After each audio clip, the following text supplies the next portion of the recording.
अस्सलाम वालेकुम दोस्तों, एक दफ़ा फिर एक नई वीडियो के साथ हाज़िर। और आज की वीडियो में बहुत ही इम्पोर्टेंट टॉपिक मैंने डिस्कस करने का सोचा है, जो काफ़ी टाइम से मेरे माइंड में जो है वो हलचल मचाई हुई थी, एक हलचल सी मची हुई थी कि यार ये टॉपिक डिस्कस करना चाहिए। वो ये कि जब भी हम कोई भी बिज़नेस स्टार्ट करें, कोई भी, वो related to anything, any field, किसी भी चीज़ के रिलेटेड हो, आपने बिज़नेस स्टार्ट किया है और बेसिकली वो बिज़नेस है सेलिंग के रिलेटेड, आप उसमें बेच रहे हो। क्योंकि कोई बिज़नेस ऐसे होते हैं जिनमें आप सर्विसेज प्रोवाइड करते हो। अब हमें ये चीज़ समझनी है, कुछ बिज़नेसेस ऐसे होते हैं जो कि प्राइमरी सेक्टर के होते हैं, प्राइमरी सेक्टर जैसे agriculture, farming and so on. उन बिज़नेस को हम क्या कहते हैं, वो मैन्युफैक्चरिंग, मतलब आप ये समझो कि वो बंदा खुद मैन्युफैक्चरर होता है। अब आप कोई भी ऐसी चीज़ बना लो, जैसे कपड़े की मिसाल लो, आप कोई क्लोथ बनाते हो, वो अगर आपकी अपनी फैक्ट्री है तो आप एज अ प्राइमरी, आप ये समझ लो कि आप एज अ प्राइमरी इंडस्ट्री आप काम कर रहे हो, ठीक है।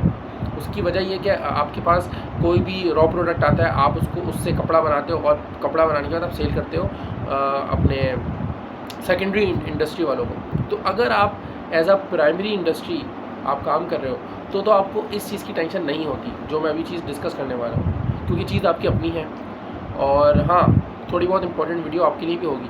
मिसाल के तौर पे मैं एक छोटी सी मिसाल लेता हूँ, जैसे मैं टी शर्ट की मिसाल लेता हूँ। मैंने स्टार्ट किया टी शर्ट का बिज़नेस, मिसाल है। अब वो होता क्या है, इस बिज़नेस के अंदर मसले मसाइल कहाँ पे आते हैं और हमें सबसे इम्पॉर्टेंट चीज़ क्या समझनी है, वो ये है कि सोर्सिंग कहाँ से करनी है। मिसाल के तौर पे मेरे अपना सेटअप नहीं है कपड़े बनाने का, मैं किसी से हायर करता हूँ, मैं किसी से जो है वो टी शर्ट्स ख़रीदता हूँ और उसको सेल करता हूँ। तो सबसे इम्पॉर्टेंट चीज़ है कि मुझे टी शर्ट्स सस्ती मिल जाए। सबसे मेन नंबर 1 पे जो बिज़नेस के अंदर आपके पास इस टाइप के बिज़नेसेस जितने भी हैं, उनमें सबसे इम्पॉर्टेंट चीज़ ये कि आपको सोर्सिंग आपको सस्ती से सस्ती हो, ठीक है। सोर्सिंग में क्या आता है, सोर्सिंग मिसाल है कि आप किस जगह से ख़रीद रहे हो, और अगर आप सेलिंग के लिए ख़रीद रहे हो, और आजकल के टाइम के हिसाब से अगर हम देखें तो आप जो है वो डायरेक्ट इंडस्ट्री वालों से रब्ता करो जो कि शर्ट्स बना रही है, ना कि उस बंदे से जो कि होलसेल कर रहा है। होलसेलर को होलसेलर से फ़ायदा वो बंदा उठा सकता है जो कि कंज्यूमर है। मतलब मिसाल के तौर पर मैं टी शर्ट्स ख़रीदता हूँ अपने लिए, अपने यूज़ के लिए ख़रीदता हूँ, तो वो मैं होलसेलर से ख़रीदूँगा तो मुझे फ़ायदा होगा। अब होलसेलर कौन बनता है, होलसेलर वो उसको कह रहा हूँ मैं, जो इंडस्ट्री से काफ़ी बल्क अमाउंट में ख़रीद के लाता है और वो दुकानदारों को सेल करता है, जो आजकल चल रहा है।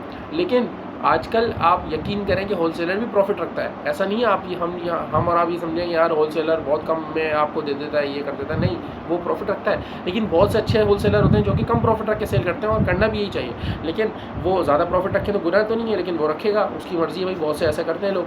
तो बताने का मकसद ये है कि अगर आप बिज़नेस इस टाइप का स्टार्ट कर रहे हो तो आपको सोर्सिंग करनी है इंडस्ट्री से।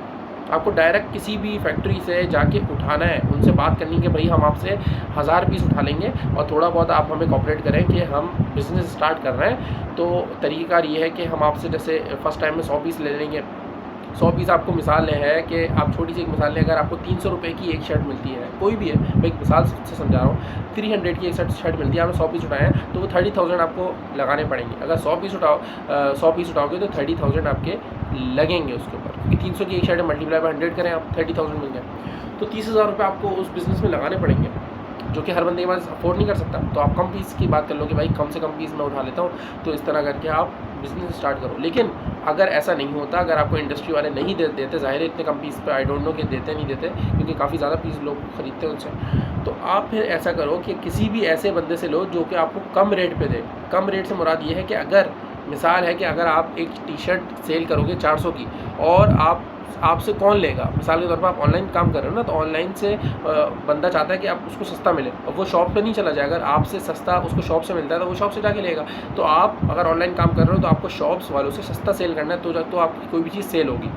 किसी भी चीज़ की आप मिसाल ले रहे हैं, कोई भी आप करें, घर बैठे आप कोई भी काम करते हैं तो आपकी चीज़ उस वक्त सेल होगी जब आप शॉप वालों से सस्ता देते हो। सस्ता आप कब दोगे, जब आपको चीज़ खुद सस्ती पड़ी होती है।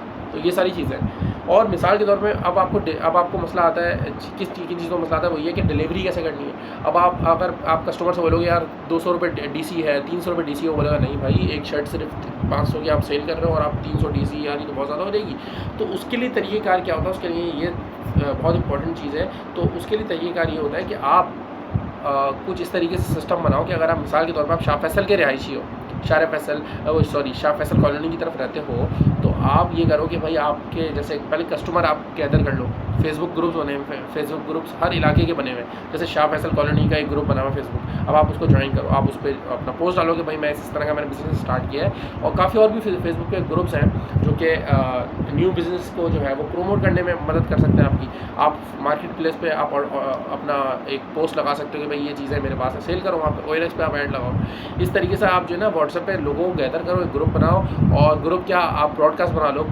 तो इस तरीके से आहिस्ता आहिस्ता आप अपना बिज़नेस स्टार्ट कर सकते हो। और फिर करना ये है कि जैसे शाह फैसल कॉलोनी में आप रहते हो, अब आपके ऑर्डर ज़्यादातर नाज़िमाबाद के हैं। अब आप एक दिन आप ऑर्डर का रखो कि भाई हफ्ते में हम 2 दिन डिलीवरी करते हैं, तो एक ही साथ आप बाइक आपको चलानी आनी चाहिए। आप हर बंदे से 100 डिलीवरी चार्जेस ले लो ताकि वो भी इजीली पे कर देगा आपको। 100 रुपये इतनी बड़ी अमाउंट नहीं होगी उसके लिए, वो बोलेगा हाँ चलो 500 की शर्ट 100 रुपये कर दूँगा, तो वो करेगा आपको। आप क्या करो, हर बंदे से 100 रुपये ले लो। अब आपने हर बंदे से 100 ले ली, एक दफ़ा में आप एक दिन में आप 5 डिलीवरियाँ कर दो, अब आपको 500 रुपये मिल जाते हैं। अब आपको उसमें पेट्रोल भी निकल जाएगा और बाकी चीज़ें भी आपकी मतलब थोड़ा बहुत आपकी मेहनत की बचेंगे वैसे, और आपकी चीज़ें भी सेल हो रही हैं इस तरीके से। और कस्टमर खींचने का सबसे अच्छा तरीका ये होता है कि चीज़ आप अच्छी प्रोवाइड करो और कम पैसों में प्रोवाइड करो। और वो भी इसी के लिए ये चीज़ इंपॉर्टेंट है कि सोर्सिंग आपकी अच्छी हो, आप अच्छी जगह से चीज़ लो और रिलायबल चीज़ लो। और एक सबसे ज़्यादा इंपॉर्टेंट चीज़, अगर आपकी अपनी फैक्ट्री नहीं है, जैसे शर्ट्स की आपकी अपनी फैक्ट्री नहीं है, आप किसी से लेके सेल कर रहे हो, तो एक सबसे इंपॉर्टेंट चीज़ वो ये कि आप जब भी कोई चीज़ लो तो आप चीज़ चेक करके लो। एक दफ़ा आपने चीज़ बल्क में बाय कर ली ना, अक्सर हम लोग गलती करते हैं कि यार 200 पीस है 300 पीस है, हमने बोला यार डन है, बस आप एक आध पीस चेक किया, आपने पेमेंट करी, आप ले गए पैसे। अब बहुत से लोग ऐसा करते हैं, वो अब आपने चीज़ एक बंडल में उठा लिया, अब घर जाके आप चेक कर रहे हो और ये तो ख़राब निकला, ये तो ख़राब है, तो वो फिर वापसी नहीं होगा। अब वो बोलेगा यार, बहुत से लोग होते हैं अच्छे भी होते हैं, वो वापसी कर लेते हैं, हाँ चलो डिफेक्ट आ गया, जबकि ज़ाहिर है फैक्ट्री ऑनर को इतना लॉस नहीं होगा, उसने चीज़ बेची है, वो वापस उसको स्टिच कर ले कोई तरीक़ेकार होगी, या उसको डिफेक्टेड माल में डाल दो, कोई इतना मसला उसके लिए नहीं होगा। लेकिन जो ख़रीदार होगा बेचारा, जो अपना काम स्टार्ट ऑनलाइन कर रहा होगा, उसके लिए बहुत बड़े बड़े मसले बनते हैं। तो ये चीज़ें आपको देखनी है। फिर अगर आप कोई ऐसे चीज़ का काम स्टार्ट करें जैसे जूसेस है, तो उसमें आप एक्सपायरी डेट लाजमी चेक करें और बाकायदा सही तरीके से करें, क्योंकि एक्सपायरी डेट अक्सर ऐसी होती है कि लोगों ने मिटा के और फिर दोबारा लगाई हुई होती है, वो एक्सपायर माल होता है और आपको सेल कर रहे होते हैं। अब जब आप कस्टमर को दोगे ना, कस्टमर बड़े चेक करके लेगा जिसको भाई उसको पीनी है, तो वो चेक करेगा, फिर आपको वापसी दे देगा, रिटर्न करेगा, आपको लॉस हो जाएगा इंटरनेट। तो ये सारी चीज़ें आपको चेक करनी before starting any type of business.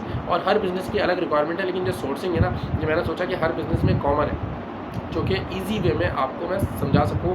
या आप किसी भी तरह का बिज़नेस स्टार्ट कर रहे हो, गोया कि वो अमेज़ॉन हो, गोया कि वो भाई दराज पे आप स्टार्ट करना चाह रहे हो, किसी भी ऑनलाइन प्लेटफॉर्म पे, या आप ऑफलाइन करना चाह रहे हो, जैसा भी, लेकिन आपको ये चीज़ बहुत इंपॉर्टेंट जो है वो है आपके लिए, अगर आप कोई बिज़नेस स्टार्ट करना चाहते हो। और मेरे साथ जुड़े रहने के लिए आप मेरा चैनल सब्सक्राइब करें। इंशाल्लाह मिलते हैं नेक्स्ट वीडियो में, जब तक के लिए अपना बहुत ख्याल रखिएगा। अल्लाह हाफ़िज़। और इसके अलावा मैं इस लाइन से ना बिज़नेस के रिलेटेड वीडियोज़ डालता रहूँगा, ताकि आप उसमें मज़ीद जो बेचारे मिडिल क्लास लोग हैं हमारी तरह, वो बिज़नेस स्टार्ट कर सकें। स्टेप बाय स्टेप किस तरीके से हम छोटे पैमाने में बिज़नेस स्टार्ट कर सकते हैं।